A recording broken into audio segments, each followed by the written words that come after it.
What up? We do not have time. We do not have time to let the intro play a long time before we talk because there's so much to go through right now, right? So much. So much. So, wait. We got to wait for the... Hang on.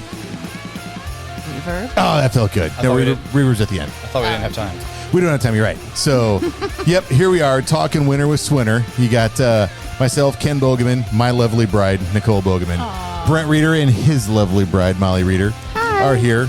We are in Milwaukee, Wisconsin for the 25th annual Snow and Ice Management Association's Symposium. And we're on day two, right? Day two, which, you know what? If you're listening to this, you're actually listening to season 2 of Talking Winter with Swinner. So we could put all of the Symposium stuff into one thing. So season 2. What? This is season 2? Right. Well, we're going to go back to season 1 after we're finished with this. Oh. It may be a bad plan. I'm so confused. That's fine. That won't get screwed up at all. It's fine. It's going to be fine. Should we start over? No, people are smart. They're going to figure it out. All right. Yep. It's great. Do they have to wait a whole year for season 2? Oh, good question. No, we're not Netflix, man. This is fine. Okay, good. We're not Netflix. There's no COVID. This is fine. Season 2 is just what we're going to put all the Sima stuff in from the show. So like even next week when we get back, we talk about Sima with, Zach. That's going to be still part of season 2 because we're still talking about the Symposium. Whoa. Yeah. It's going to be awesome. Who decided when season 1 ended? I did. Just now. Well, it's not over yet. Right now. No. Just missed it. Just then. When is it over? You know what? Maybe we should leave that to the listeners, all 100 of you. 127. There's more. Actually, there's more. I looked earlier today. Yeah. Man. Wait, don't It's take me the time. because I subscribed this morning. Yay, good job. No. We're like in the 130s now. Like we had a massive bump. Yeah, it's awesome. And our last night's episodes didn't even go up yet. Right. Wow. That's what I'm saying. Brent, don't talk too much. I'm trying not to. Okay. I've got plenty to say. Don't worry. Yeah. This is going to be an action-packed episode. Zoop. There's no way we're going to get it all in. And then we're a Fisher and Snow X dealer in St. Louis, and so we were invited to a Fisher. Shh! Don't tell them about it. Oh wait, can we Secret. not? Do we have to keep it secret? Nah, by the time they know, it'd be too late. You know what? That's right. This isn't even going to air till next week. Nobody's going to know. Perfect. Well, you know what? It's fine. Just move on. Yeah, so Fisher's got a reception. We got to go to that. So we are going to squeeze this thing in here. We're going to get as much in as we possibly can, and then we're going to bail. We're going to go hang out with the folks at Fisher and Douglas Dynamics. Then we're going to come back and maybe do another one. We'll see. Maybe. What? Mollie says no. The 25th anniversary Big Bang event at night. We can't miss that tonight. Man, I don't know. For the listeners, we might have to be here. Yeah. I guess you'll find out later. 141 unique downloads. Ooh, wow. That was a lot since one night. I'm telling you. Yeah, it's been a busy day. We're starting to take off. Do you think we hit this is fun. Shooting for the moon? Yeah. Yeah, it's fun. But you always do this during the workday, and I got work to do. Well, then just work less. It's fine.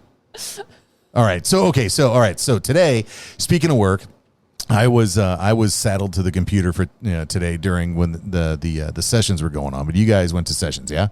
We did. Okay. So who wants to go first? Let's hear about the sessions. Were they good? Stuck Yeah, they were good. breakfast chat. Oh, yeah. Good call. Oh, yeah. Snack and chat. I did do the breakfast snack and chat. Yep. What did you guys? Okay, Nicole, what was your table? Me? Oh, I did social media and marketing. Did you come out just angry and? No, we all basically said Instagram and TikTok might be good for getting the young guys that want to do shoveling, but probably not. And Facebook is basically the way to go. Yeah. Yeah, Okay. they had some good ideas actually. Well, you can put a message on Facebook. Can you even do that on Instagram? Yes, but they're pictures and videos. Okay. And, yeah. You can put things on Facebook and connect your Instagram account and have the same things on both. But really, you should have a different voice. Well, that's interesting. Nothing. Keep talking. Oh, keep okay. going. Keep going, man. Yeah. I also told them about Google Adwords. Well, now it's called Google Ads. So that, when you type in a keyword in Google, you go search something, the very top few things say ad or sponsored next to it. That's because somebody paid for that to show up. Really? Yes. So if you sell salt, for example, and you want to tell people that are looking for salt to go to your website, well, you got to think about what they might be searching for and type maybe buy salt near Milwaukee, Wisconsin, because we're here. And if you're selling salt in Milwaukee, Wisconsin, you pick that phrase, and then you pay every time somebody clicks on it. Well, that's kind of handy. Yeah. Can someone already own a phrase? Oh, yes, and then you have to pay more for that click. So you might have 5 people using that phrase, and so whoever wants to spend the most money gets the top spot, and then the next person pays a little bit less, and they get the second spot. Wow. Really? Yeah. That's pretty cool. Knowledge drop. Boom. Yeah. Boom. Knowledge drop. Is that like a mic drop, but different? Yeah. Nice. Makes heads explode sometimes. Have you watched The Boys? Love that show. Wait, we're just not going to go there. That's fair. That was bad. Okay. All right. So was that the extent of the awesomeness from your snack and chat? Oh, no. There was actually one of the companies there. They use Facebook groups to communicate with internally, actually. And if they have employees in the field, they might have a group and they require their employees to join that group. And they'll send out information and they'll send back and forth pictures and keep it positive. That's the point. Yeah. Yeah. Awesome. Interesting. Yeah. Anything else? That was probably the gist of it. Okay. Was your table full, or was there like 2 people there? 3 of the people were from one company, then another 2 or 3 from another company, and then me and one other dude. That makes a lot of sense to make sure your table is completely covered by your own company. Right. So you can, spread the love and learn everything. I mean, that way you really are able to share well with people. And really it was one from the one company of the 3 that actually talked. The other 2 were not as interested. That's okay. It's all right. Yeah. Yeah. You know what? Something just occurred to me. What's that? We didn't have our moment of silence for Zach. Zach is not with us again today. Obviously, because we're still here and he's not. Poor Zach. Poor Zach. He's holding down the fort. That's right. I'm using his microphone. Don't spit on that thing. I'm not. It's okay. Better not be. So for those not listening, Zach is still with us. He is still among the living. He's just holding down the fort for us in St. Louis while we're here. So, anywho's. Sounds good. Yeah. Thanks, Zach. Yeah, miss you, buddy. What? Hang on a second. So you know what I'm going to do here? I'm going to check. Special for Molly. Oh no, not a new one. Zach. Ken, Was you that got new good? ones, right? Well, Okay. Is it labeled Zach? I don't understand that one either. Okay, so if you've been listening for a while, you know that I've struggled to have things done in such a manner that there's not bleed over from one advertisement to the other. And we've got this console here that's designed for podcasts, right? And there's these little buttons you can push that you preload things in, but I haven't figured out how to do anything with that because I just assumed it would be a complicated task. And I spent 32 seconds on Google today and figured it out. And yes, I did in fact put some new stuff on here. Do you want to hear it? At least one. At least one? Just one. Okay, this might be really loud. So I haven't tried this yet. I'm going to pull the volume down a little bit. And I have, if something's going awry.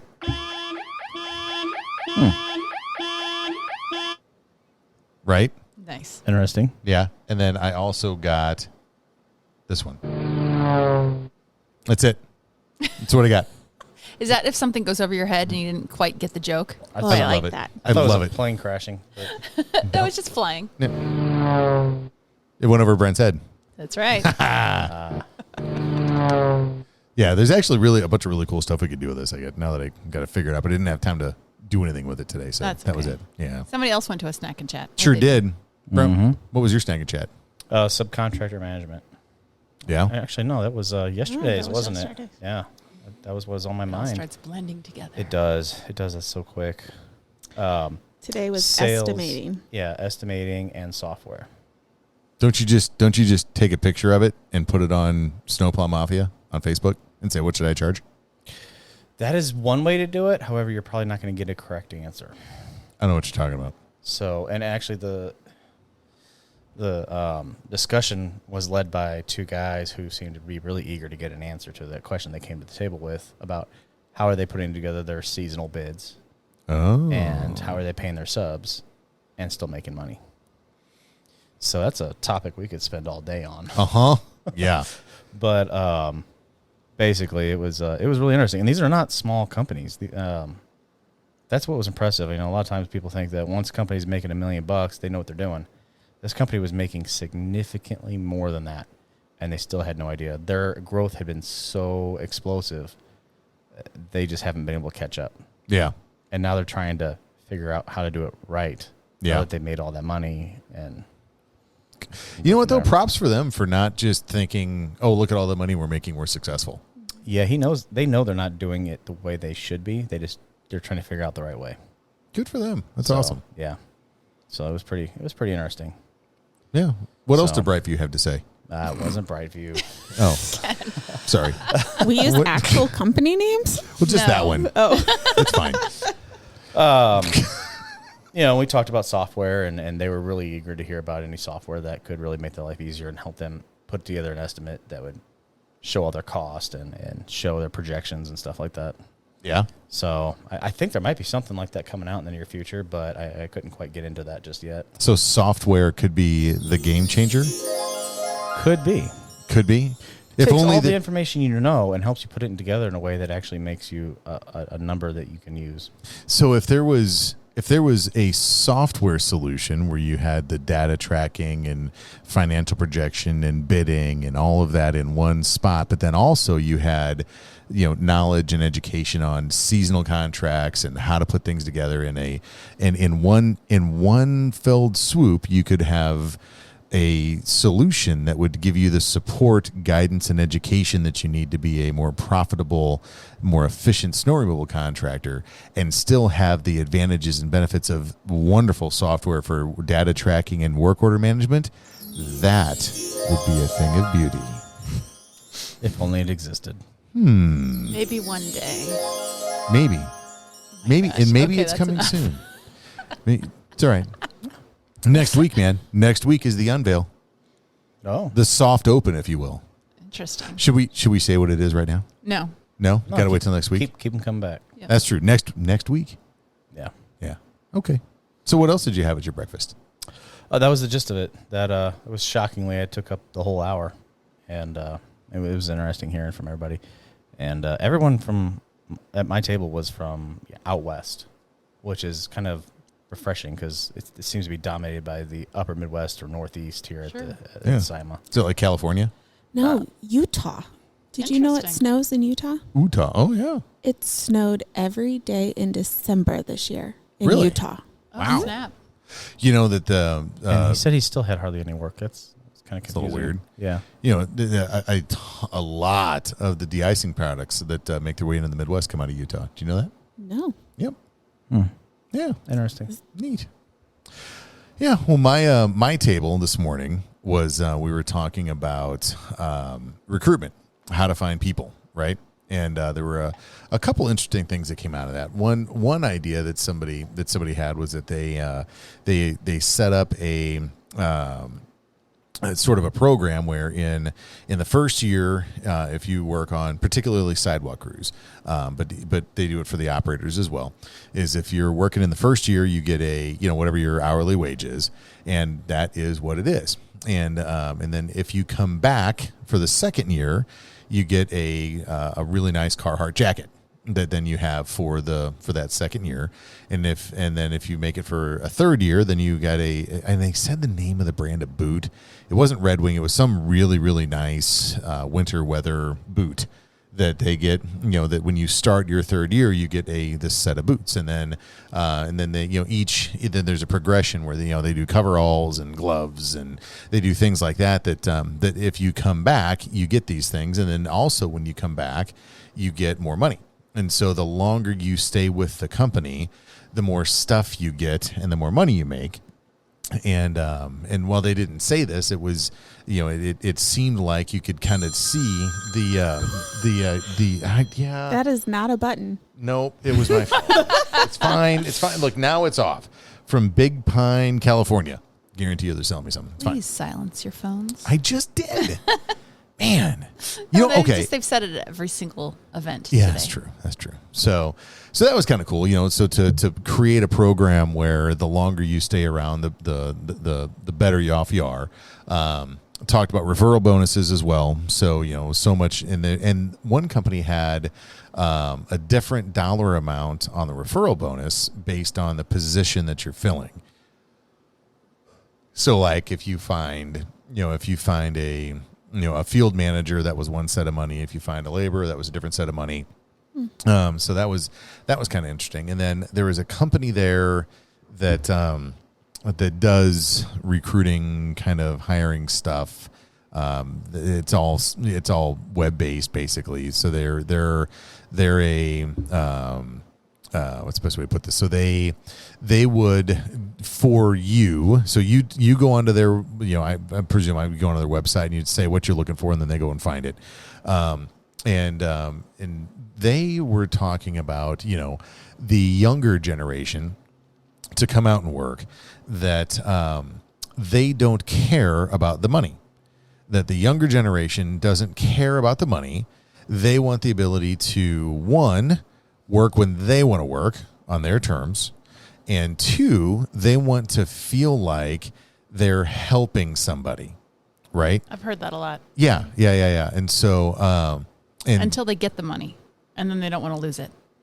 Right. So they were talking about how, if in your recruiting you don't talk as much about money and talk about how important the job is, because you're going to save somebody's grandma's life, or you're going to make it so that the utility company can get there to keep the heat on for people, or things like that you're doing, that the work that we're doing is really helping people.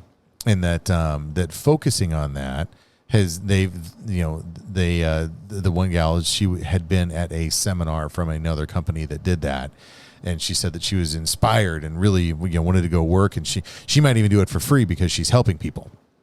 And so the older guys at the table had a lot of fun with that, as I'm sure you can imagine. But anyway, so I thought that was kind of interesting. Those are the primary takeaways for my table. Yep. Interesting. Very And interesting. get this, we're at 17 minutes. We're 2 minutes over. Holy cow. I know, right? So we got to go do a commercial. So do we want to do 1, 2, 3, or 4? Well, obviously 4. 4? All right, here you go. It's the new one. Here we go. Hey, landscape pros, the right tool storage and organization is the right start to a productive day for you and your crew. Gempler's has the sharp, sturdy tool racks you need to get your shop in top shape. Here's what landscape pro Don Bischoff of the Don Landscaping loves about Gempler's tool racks. When I finally was able to have my own shop, I ended up saying, we're going to make this as organized as possible. And when I found the Gempler's tool racks, I was like sold, because they can hold a lot of weight, and I like it. It looks sharp.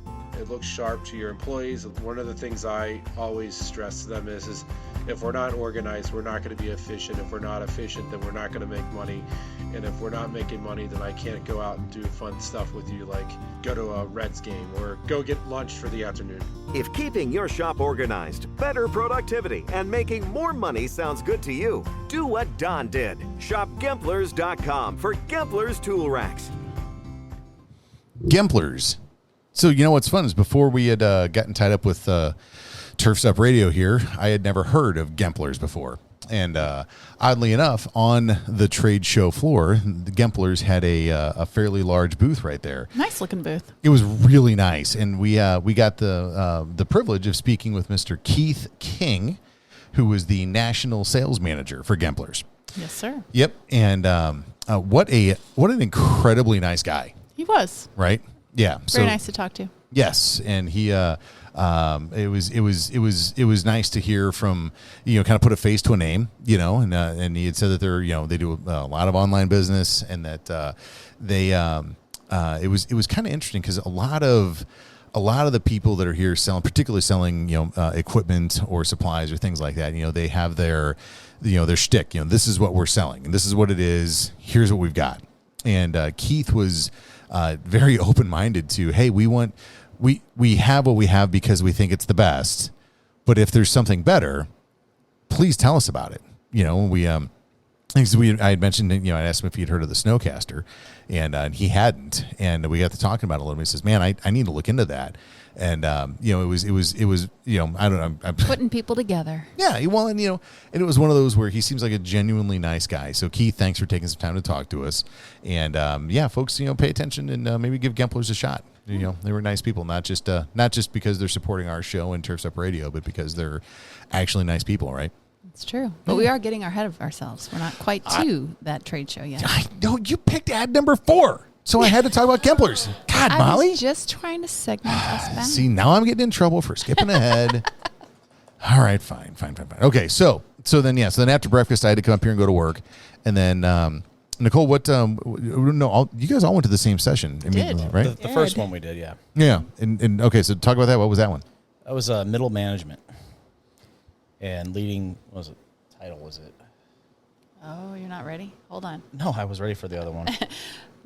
Strengthen your core, lead from the middle, Don't you strengthen your core by doing crunches? which is your middle of your body. But if you lead from the middle, you're just like walking with your gut out. Well, the idea was Put your shoulders back and kind of do the Homer Simpson as you're walking around, right? Gosh. What? What? Too much? Brent? I have something to pull What? up. That he's What are you Googling? No, I'm not Googling anything.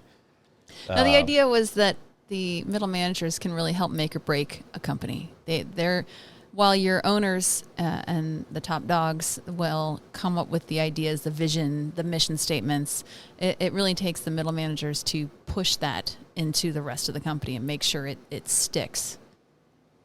Yeah. One of the slides she had up there that I really liked was titled "Keeping Your Boss Out of Your Way."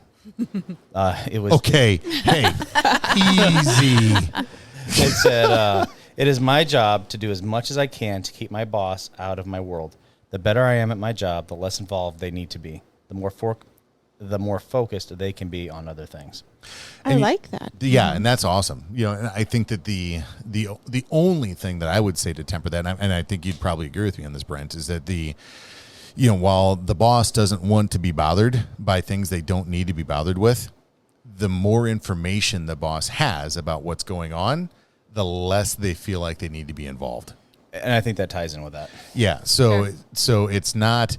So I would not advise just doing everything and not communicating that.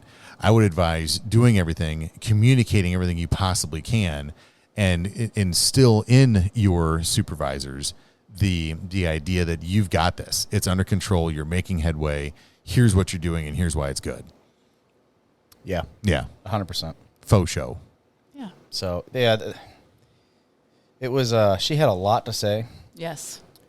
And, Was this the beaver woman? No. Okay, we'll get to that one next. Wow.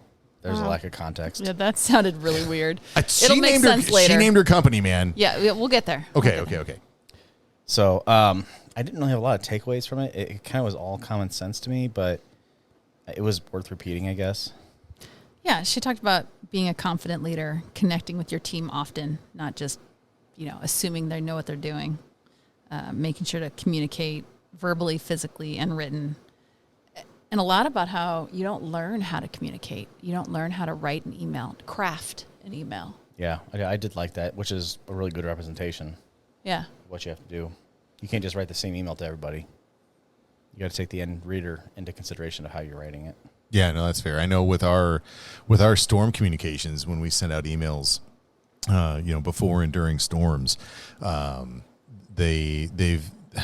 we've gotten feedback from folks that have gotten them, and some people really appreciate the humor that's in there. Some people really appreciate the knowledge that's in there. Some people really appreciate the forecasts that are in there. And what's bizarre is that all of those folks have at some point or another suggested, hey, if you could get rid of all that funny, stupid nonsense, like, we're not, this isn't a comedy show. This is business. Can you just please give us the information that we want? Just scroll past it, man. Well, but similarly, there's other people that say, man, thank you so much for the humor. I mean, you're bringing some entertainment to these emails, and that's fantastic. And so what we've done is we've set it up so that those communications are all in the exact same format every single time. So, when you read past the the main points of the email. When you get to the first line that's kind of funny, the rest of it's going to have some information, but it's going to try to just bring some levity to the conversation, right? And so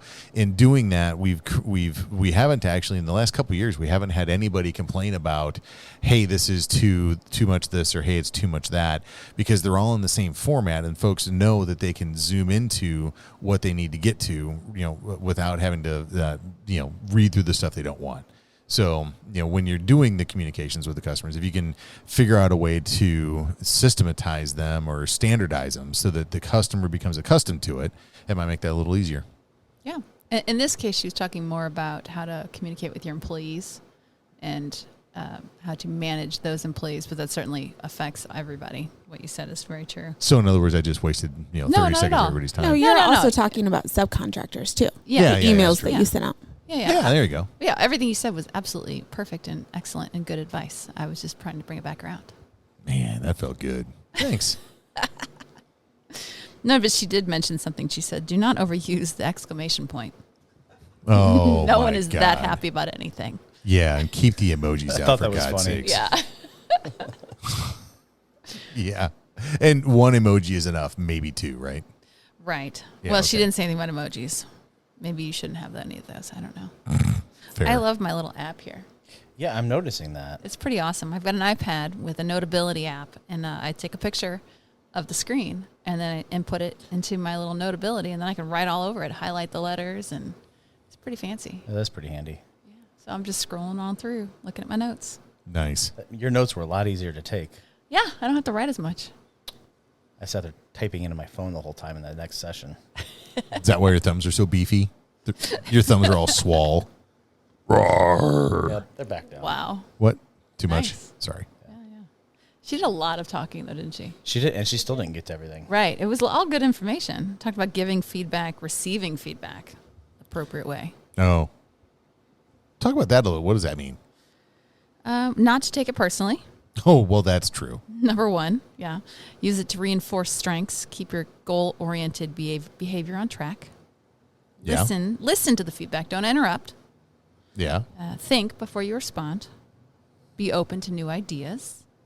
Oh, that was something fun.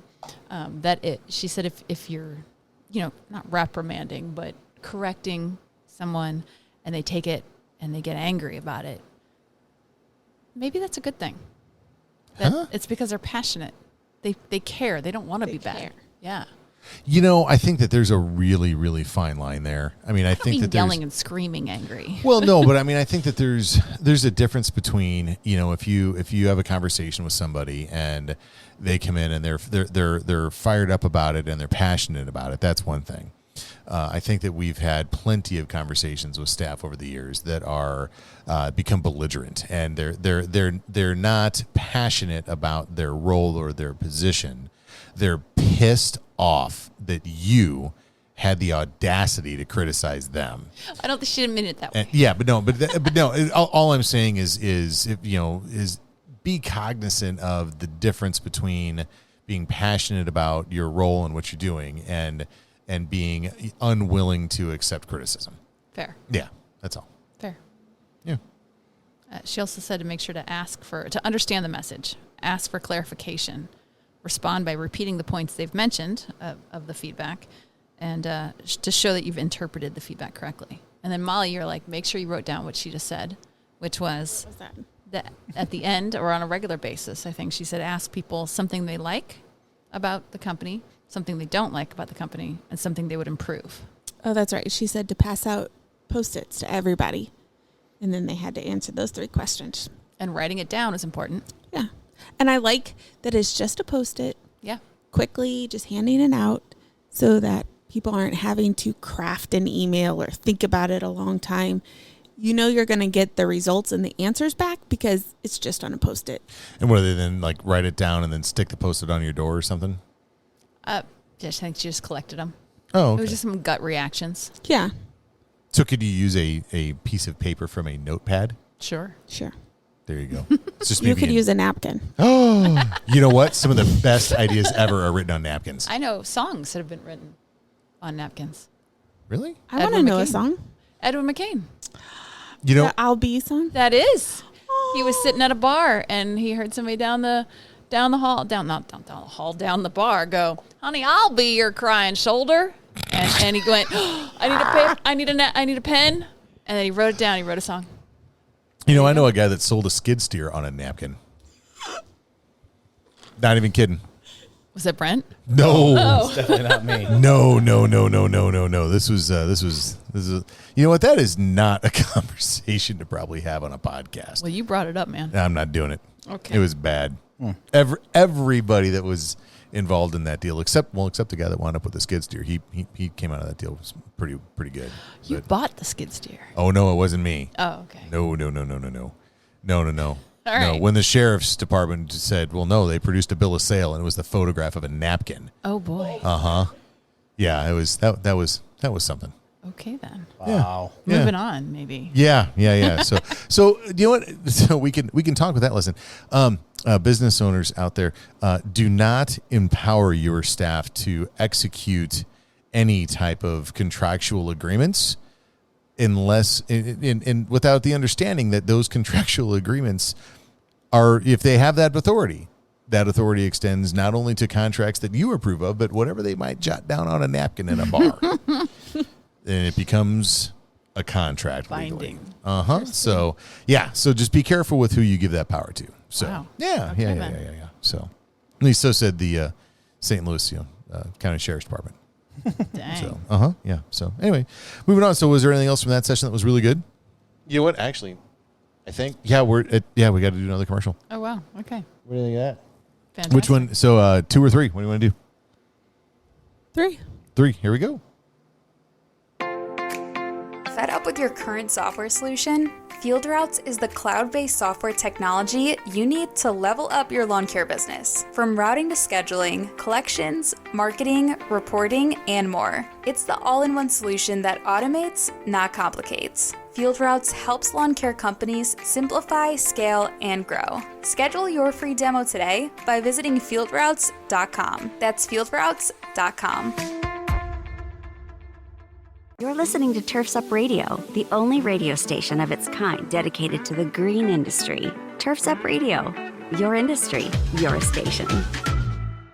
Hey everybody, Wayne Voles, the Prophet, your host of Profit Time here on Turf's Up Radio. If you listen to my show, you know I'm all about profit. As an industry, profit is something we fail to meet most of the time. If you're working hard but not seeing the results that you deserve, Profits Unlimited is here to help. We offer processes and systems designed specifically to make your company more successful, more profitable, and certainly more efficient. When you're ready to take your company to the next level, reach out to me at profitsareus.com. That's profitsareus.com. And don't forget to turn into Profit Time every Monday, Wednesday, and Friday at 10 a.m. Are you a military family with a spouse on deployment away from home? Did you know that nonprofit Project Evergreen has thousands of volunteers across the country ready to help military families with lawn, landscape, and snow removal services?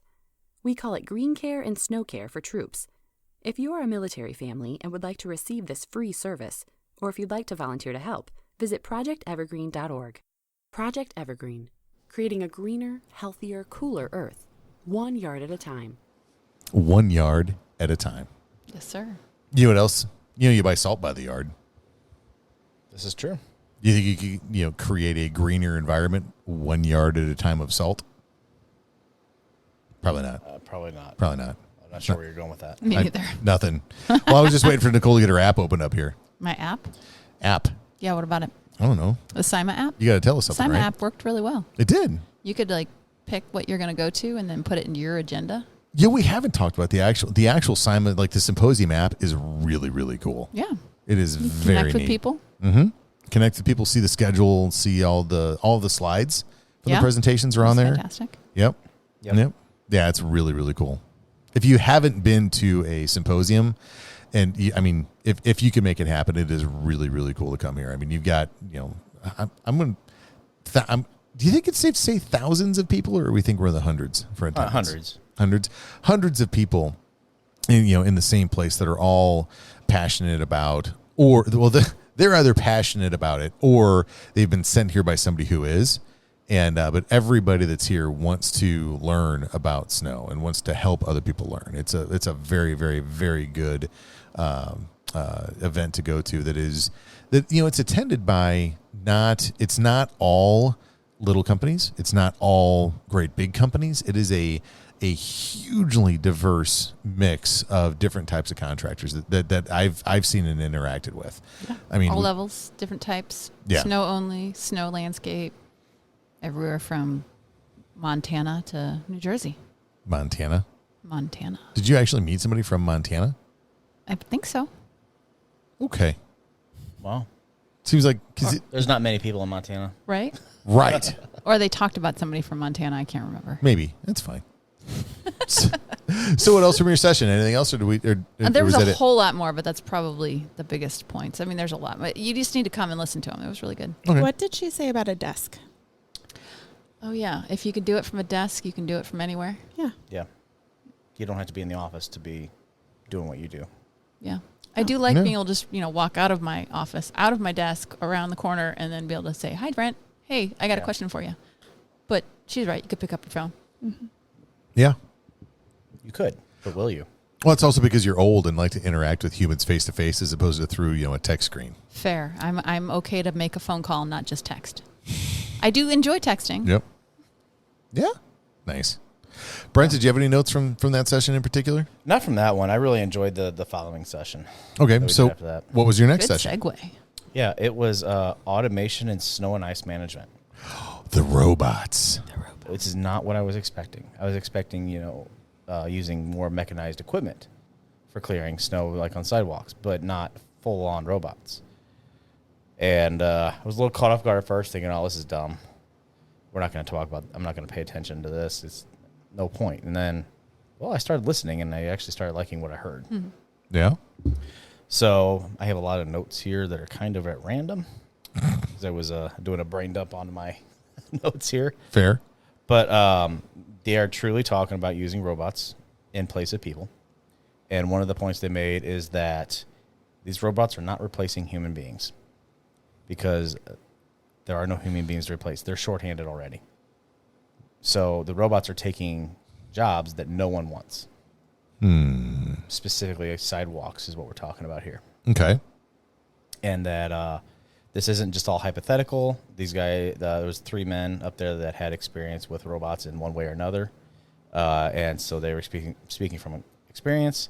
And this is still a beta test type of technology. They're still perfecting it. These guys are working with the developers of that equipment to perfect it and get it better before it really gets completely out there. But the one gentleman said he had an 8-man crew that went down to a 4-man crew and 1 robot, and then was able to take his guys and run them on 8-hour shifts.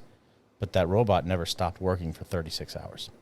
Oh, so the guy, so you've got, because somebody has to operate the robot. There's different variations to this. The robot, you can give it parameters, and it just goes to work.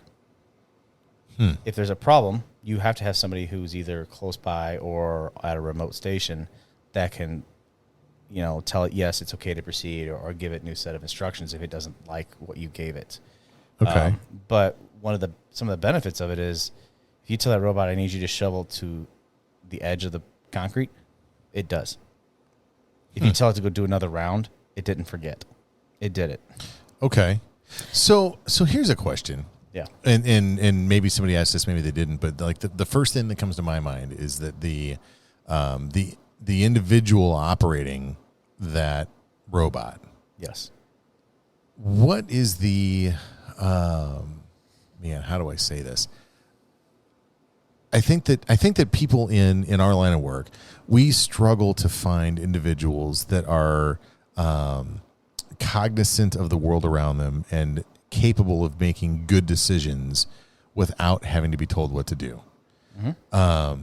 So I think that there's, the issue that I would have would be, while that robot may be able to do exactly what you tell it to do, somebody has to tell that robot what to do. How easy, maybe easy is not the right word. How complicated is it to do that? Okay, yeah. You see where I'm going? So there's a lot of different technology, and it's all still learning. They said One way of handling that is they go out on a property that's going to do where the robot is on a bigger side and it's going to service the parking lot and the sidewalks. They set out a physical wire barrier that just like an underground fence, like a dog fence. Okay, yeah, like that. That's just it's hidden. It's nothing fancy, but it can't break that barrier. And someone brought up, well, can't we just set a true digital fence? And he said yes, except when it's snowing.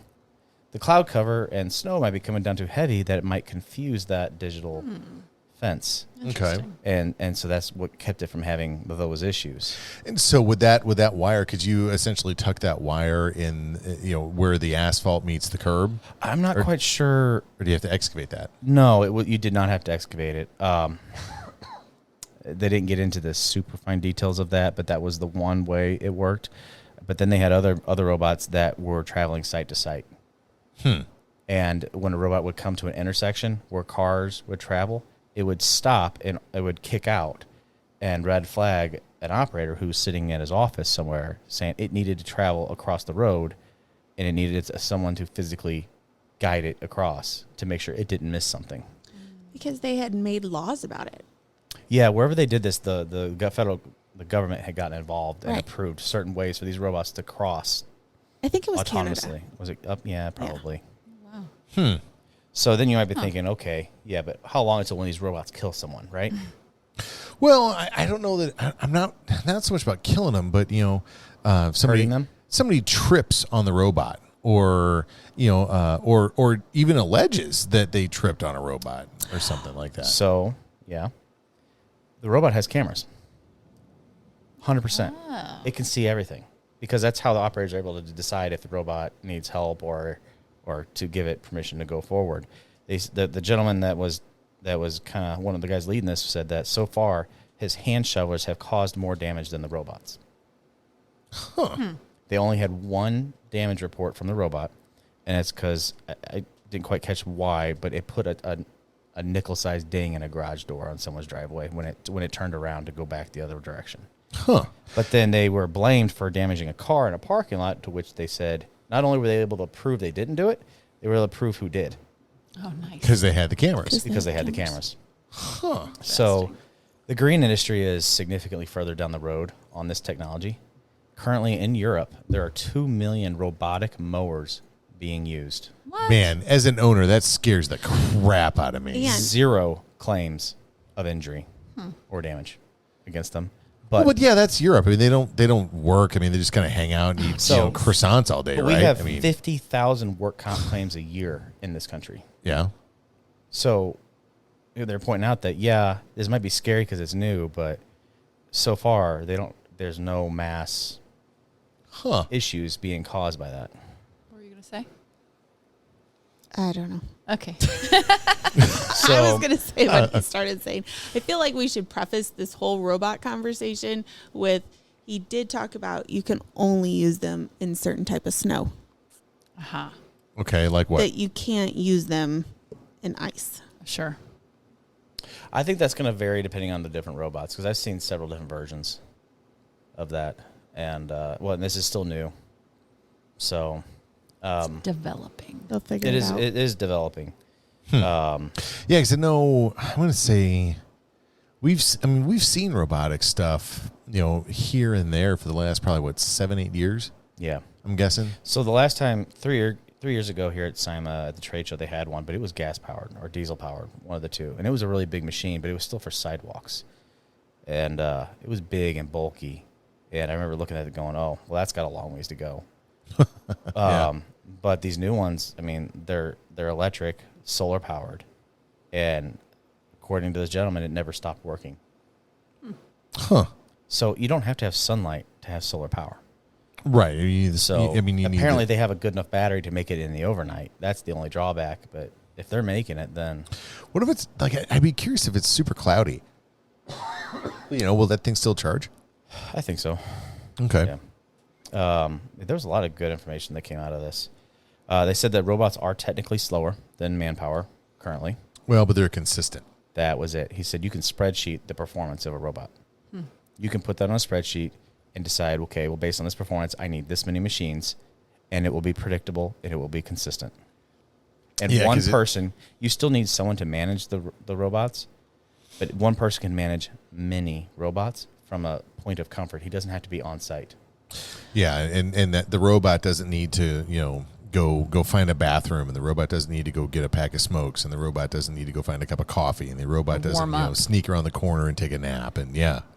And apparently these things are learning the properties, and then robots are getting a little faster every time because they're gaining efficiencies while they're doing the work. Can you put a flamethrower on the robot? I'm sure we can work it out. Nice. I was going to say, speaking of spreadsheets, it was cool how they talked about all the data that a robot can collect. Yes. So it can collect the temperature. It could collect the inches of snow. Oh. It could more also forensic meteorology Right. that you're extrapolating from place to place. It's right there on that property. So say it's a night where you woke up and you got all of a sudden really panicked, like, oh, I wonder, man, on the radar it kind of looks like it might be doing something up there. We'll just look at your camera on the robot. Huh. It'll tell you what's going on. We gotta jump to break here real quick, but I want to talk more about robots here in about 2 minutes. So hang tight. Fed up with your current software solution? FieldRoutes is the cloud-based software technology you need to level up your lawn care business. From routing to scheduling, collections, marketing, reporting, and more. It's the all-in-one solution that automates, not complicates. FieldRoutes helps lawn care companies simplify, scale, and grow. Schedule your free demo today by visiting fieldroutes.com. That's fieldroutes.com. You're listening to Turf's Up Radio, the only radio station of its kind dedicated to the green industry. Turf's Up Radio, your industry, your station. Hey everybody, Wayne Voles, the Prophet, your host of Profit Time here on Turf's Up Radio. If you listen to my show, you know I'm all about profit. As an industry, profit is something we fail to meet most of the time. If you're working hard but not seeing the results that you deserve, Profits Unlimited is here to help. We offer processes and systems designed specifically to make your company more successful, more profitable, and certainly more efficient. When you're ready to take your company to the next level, reach out to me at profitsareus.com. That's profitsareus.com. And don't forget to turn into Profit Time every Monday, Wednesday, and Friday at 10 a.m. Are you a military family with a spouse on deployment away from home? Did you know that nonprofit Project Evergreen has thousands of volunteers across the country ready to help military families with lawn, landscape, and snow removal services? We call it green care and snow care for troops. If you are a military family and would like to receive this free service, or if you'd like to volunteer to help, visit projectevergreen.org. Project Evergreen, creating a greener, healthier, cooler Earth, 1 yard at a time. 1 yard at a time. Man, you know what? It just occurred to me. We're this far into this thing, and we haven't mentioned that if you've got questions about this stuff, send us an email, please. Please, oh, please, oh, please send us an email at podcast@swintergroup.com. SWINTER. Keep going. GROUP. I figured group is probably easier than Swinter. Maybe. While we do not sell snow removal robots, that's what we're talking about. Yeah, and I think the technology has a long ways to go. But one of the points the guys made was, did everybody wait until the smartphone came out before they bought their first cell phone? Or did they buy the first model and just kept upgrading as it went? So when you're looking at robots, the first model is not the best model, but it'll help establish, everyone's got to learn that technology. Yeah, I think one of the differences there, though, is when, the Motorola StarTAC, was out, right? It was this, this revolutionary new cool thing. It was the bag phone. I was going to say, did it come in a bag? Well, okay, so we can go back a little further. The bag phone, which Nicole had a bag phone. I had a bag phone. Nicole had it. I was not cool enough to have a bag phone. Wow. But I had extenuating circumstances. That's true. She sold drugs. Yeah, or my parents lived in another country. And I was young. And worked for the phone company, for God's sake. True. So there's that little tidbit. But so I think that one of the differences though with that is phones have come a long way. But at the same time, I think that there's there are other methods of clearing sidewalks where if you wanted to make a phone call not from a landline, you had one option, right? If you want to not use a shovel, there are a lot of options out there right now. That and that was one of the things when we talked trade show was how the Snow Raider was this amazing thing, and now there's kind of a bunch of those things out there. There is. The competition's getting fierce, which is good for everybody. Yeah, but keeps the prices in check and makes sure the technology keeps moving forward. Yeah, and the only real point that I was making with that though was that the idea that robotics and roboticizing the clearing of sidewalks. I think that you're going to have a baseline where any company where you can justify the cost of the robot over the cost of the Snow Raider or the Toro or the blah blah blah blah blah. Where and I don't know what did they give you any idea of what those things cost? No, they didn't. It's because I think all three gentlemen had different types of machines or different experiences with them. Yeah. So there is one here at the trade show. I have not had a chance to talk to them yet. Well, and their booth was, every time I walked by, it was slammed. Well, and that makes perfect sense because this class barely had standing room. It was completely jam-packed. It was a big room with a lot of people still crammed in. Everybody wanted to know about it because I think everyone has the same problems across the country. I mean, labor and manpower is not there, and shoveling snow when 0-degree weather is the last thing most people want to do. Right. No matter what the pay. Yep. Right. Well, but if you could save grandma's life, it might be okay. It's important. Maybe. It's important. Maybe. Yeah. Yeah. So, some of the other things that they pointed out was that, the robots are great for spot checks or ice watch, checking for refreeze or just conditions in the area. Yeah. In between events, just making sure things are still going well. Yeah, that's fair. And then one thing that they brought up was that they can stop the middle manager bleed. You are not stuck with an employee because it's mid-season and you can't fire anyone. What? Say that again. Your mid managers who are running all your crews there when someone calls in or someone's not any good, they're the people that are managing that and trying to work to get the properties taken care of, and they're under tremendous stress because of that. If you have an employee who generally is not any good, a lot of companies don't have the ability to fire them mid-season. Well, you don't have to worry about that with the robot. Yeah, that's fair.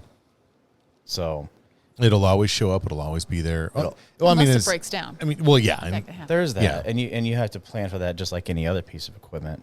But at least that's a more predictable or acceptable reason. If a piece of equipment breaks, well, that happens. You know what's interesting is it just occurred to me that that we're like sitting around here, the 7th floor of the Hilton here in Milwaukee. Yay! Is that we're saying, well, you're going to have mechanical failure. That's fine. But don't we really have that same level of acceptance for crew members and for employees and staff? You're going to have, Billy's going to have a graduation party, or Tommy's going to be sick, or Sally's not going to show up for whatever reason. It's not predictable, and it's usually more frustrating when that happens. When you can plan for equipment failures by having additional equipment. Yeah. Having additional people doesn't mean those additional people are going to show up. Well, and you can't have additional people, because if you have people that are just hanging out at home waiting to get the call to go to work, they're pissed they're not making money and that they're not working. Yeah, they already started drinking, and you don't want them. Playing devil's advocate, though, I would imagine one robot's pretty expensive. I'm sure these are not cheap, but when you look at take the example of like these Snow Raiders and these Toro machines and all those machines in that market, how they're all $10,000, $15,000, $20,000, and these contractors buy one as a test, and then suddenly they're buying multiple more instantly. Yeah, there's no work comp on that machine. There's no I didn't show up. It makes one guy into 4. You probably don't have 19 letters from 7 different government officials saying that you need to do this garnishment or that, payment or the blah, blah, blah, blah, blah, whatever else on that machine. Yeah. And the guy didn't take off with your truck and give it to his girlfriend and wreck it. Right. I'll tell you about that one later. Yeah. Sounds like a hookers and booze story, man. I'm sure it's not far from it. Yeah, It's the okay. same people. Alrighty. Nice. And then again, on Christmas Day, robots aren't trying to celebrate. That's true. Yeah. Then one of the other things, which should have been obvious, I just didn't. So what you're saying is we need to upgrade No. our staff. Nice. Good work. Whovians understand. Yes. Okay, keep going. Sorry. And you can't miss the fact that a lot of these are electric and quiet. So the cost to run electric is significantly cheaper than gas. Right now, fuel is one of the biggest things on the rise. Well, if you're using electric machines, it's not affecting you yet. Yeah. Has it? Okay. No. Okay. No, I got to do it. I Okay. got to do it. Has it occurred to anybody that Ameren here in St. Louis, did a thing where they would if they would provide homeowners with a not ring, it was a Nest with a Nest thermostat. But you've got to give Ameren the ability to log into your thermostat, right? Yes. And so Ameren is changing the cooling of your home because you need to limit your air conditioner use so as to not cause brownouts. But at the same time, we're really pushing electric cars. I'm going to Has assume. anybody thought that through? I saw those memes on Facebook. You know what, though? Most people Wait a minute. Did you just say that? Yeah, you're talking about a meme. Wasn't okay. Well, it wasn't a meme. It was. Well, Okay, but here's my It was thought. a conversation. Thank you. I'm All not right. 12. Okay, well, I've seen those. Aren't you going to We could talk about- most of the time charge your vehicle at night while you're sleeping when most people have their lights off and it's the cooler time of the year, so you're going to be using less electricity? Man, I got to pull big trailers. I mean, I've got a diesel truck. I have no idea. Yeah. You can't. I think they offset. I think you're okay. I that's a guess. whole nother discussion that Right. I have a lot of Fair.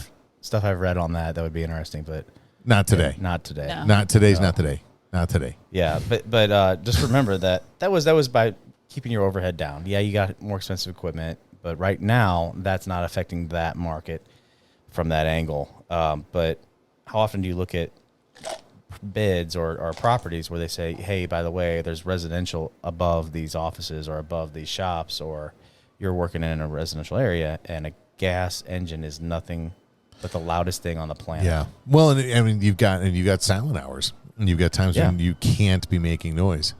Speaking of noise, Yeah. that's not your button. We hear No, sirens. I don't know if the siren came through on the mics or not. I heard him in my headphones. Oh, do you hear it in the headphone? Yeah. Oh, well, okay. Yeah. Well, you know what? Those cops can't drive their cars to the 7th floor of the Hilton. Just saying. This is true.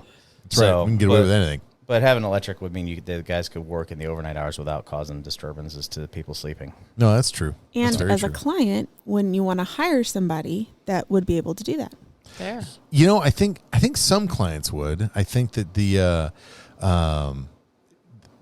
like an owner occupied type place would. I think property management companies wouldn't care at all, because if you're more expensive by $10, you're out. But Lifestyle places that have a mixture of businesses and homeowned. yeah, I mean, I think there's definitely a market for it. I don't think it's a widespread market.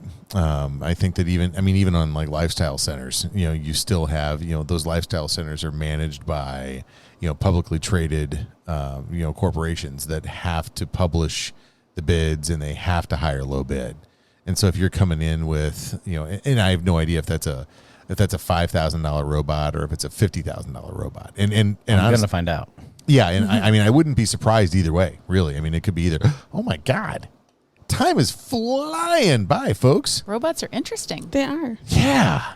Terminator. Man. What? Automation. Yes. Yeah. The wave of the future. Yeah, I can't believe it, but you know what? You know what's got to happen? The robots are coming. Skynet. iRobot. Yeah, those are creepy looking robots though, I'd right? rather have that But think than if those- Skynet. Could plastic. They have their 3 rules, right? Yeah. That's right. Oh my God, yeah. You know what? This is it. We got to go. Oh my This goodness. is the hour. I can't believe it. What a great time. Hey, what? You know what? This has gone fast. This is good. Yeah, no. Talking Winter with Swinner. Thanks for listening. If you're the 142nd person or somebody, whatever, I don't know. We got listeners now. That's exciting. Thanks. So anyway, Ken Bogeman here, my beautiful bride, Nicole. Brent Reeder, his beautiful bride, Mollie. We're here in Milwaukee for this 25th annual symposium. We're going to do another one, so stay tuned here. We'll have information on the trade show coming up here shortly. Thank you. Adios.